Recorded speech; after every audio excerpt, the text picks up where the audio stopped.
WD gain के बारे में कहा जाता है कि उन्होंने इतने प्रयोग किए, इतने एक्सपेरिमेंट किए कि जो फाइनेंशियल मार्केट के लिए आज भी किसी एक पर्टिकुलर व्यक्ति के द्वारा किया जाना असंभव ही है। आज हम गैन लाइन के बारे में डिस्कस करेंगे। Gain line is known for calculating how much price pass through in how much time. कितना प्राइस ने मूवमेंट लिया ऊपर या नीचे, और उस प्राइस को ट्रेवल करने के लिए कितना समय लगा। आज हम गैन लाइन का एक नया प्रयोग डिस्कस करने जा रहे हैं। आप इंडिकेटर में जाएं, इंडिकेटर में जाने के बाद गैन में जाएं, गैन के भीतर गैन लाइन मिलेगी, वहां जाएं। वहां जाने के बाद आपने उसको बॉटम या टॉप पर लगाना है। मान लीजिए बॉटम पे लगाया तो टाइम आपने जो ट्रेवल किया वो सिर्फ आधा घंटा लेना है, और वैल्यू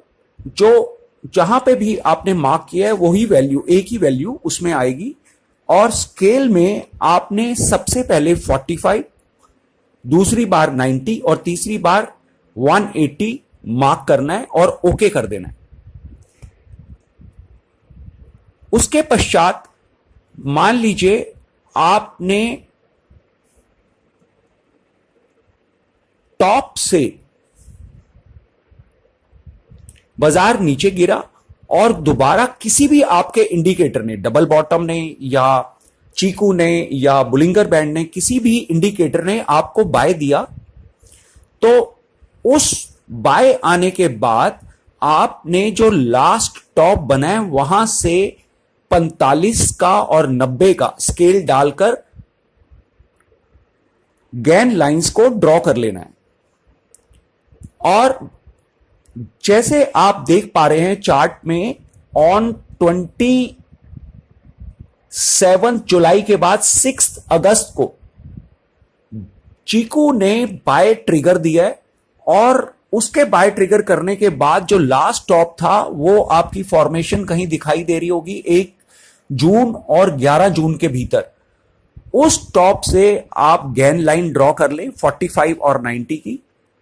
और आप देखेंगे जैसे ही प्राइस ने 45 स्केल की गैन लाइन को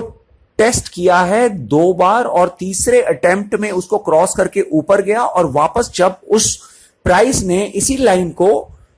नीचे ब्रीच किया है तो वहीं से दोबारा से सेल ट्रिगर हो गया,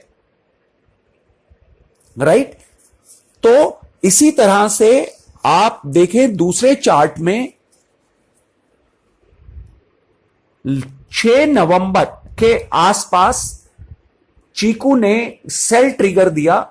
और उसके बाद जो लास्ट बॉटम फॉर्म हुआ है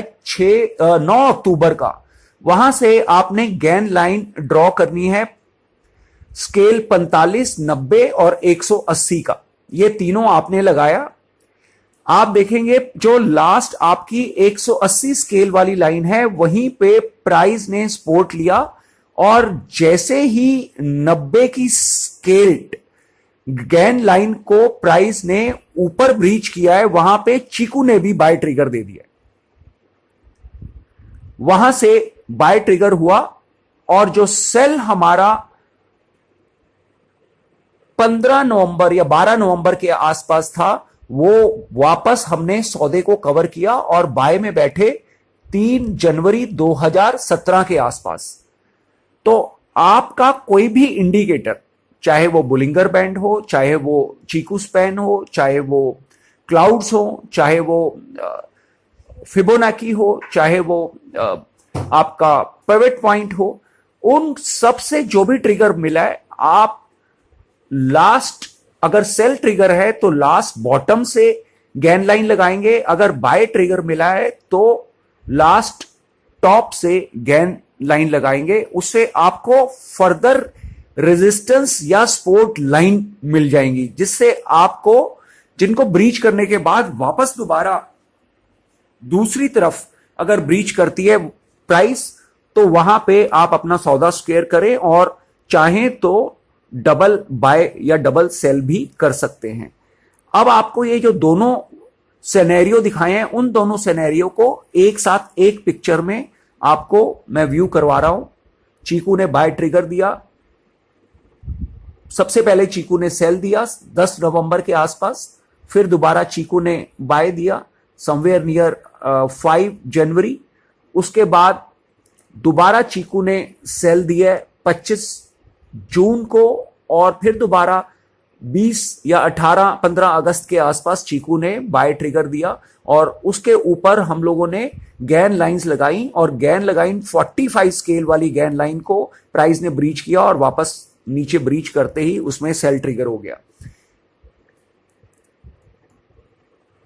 अब ये निफ्टी का चार्ट है, इसके अंदर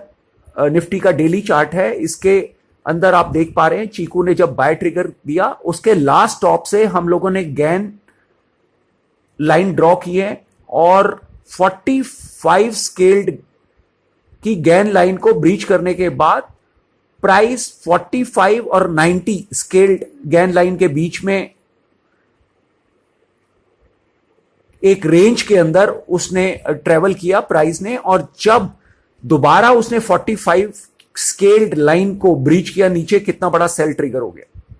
अब आप देखें जब सेल ट्रिगर हुआ तो लास्ट जो बॉटम था वो हमारा 15 सितंबर के आसपास है, वहां से 45, 90 और 180 इन तीनों की गैन लाइन लगाई, और प्राइस ने 45 को ब्रीच किया। उसी लाइन में ही उसी दिन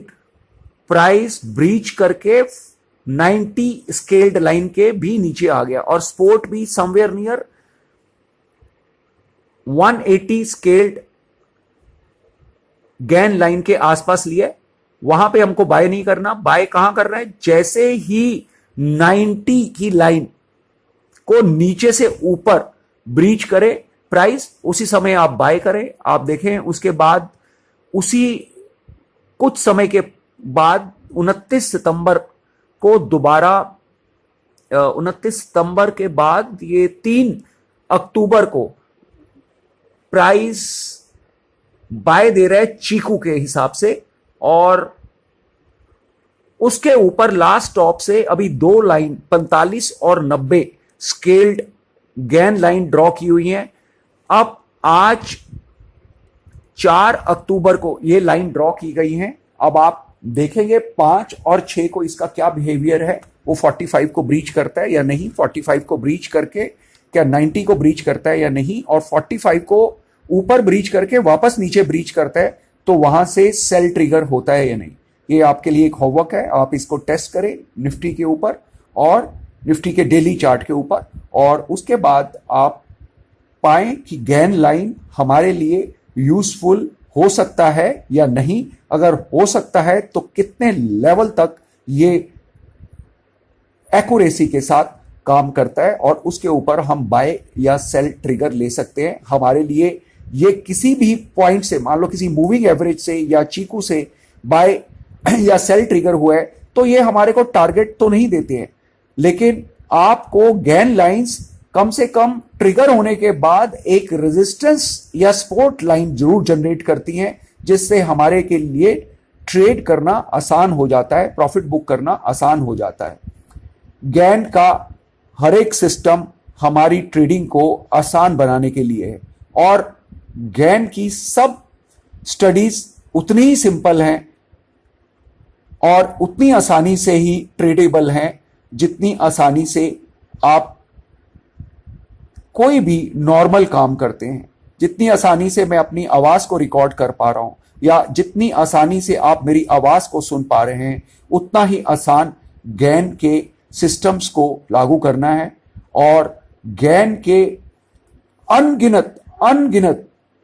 ट्रेडिंग सिस्टम्स हैं, जिनको जितना हम समझें उतना कम है, और जितना अधिक प्रयोग में लाएं उतना ही हमारे लिए वो बेनिफिशियल होगा। आप गैन लाइन को टेस्ट करें,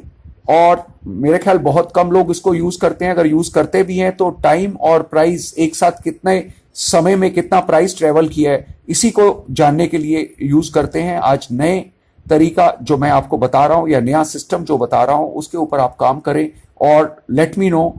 how beneficial it was for you. Thank you very much for listening to Gain Studies. Thank you so much.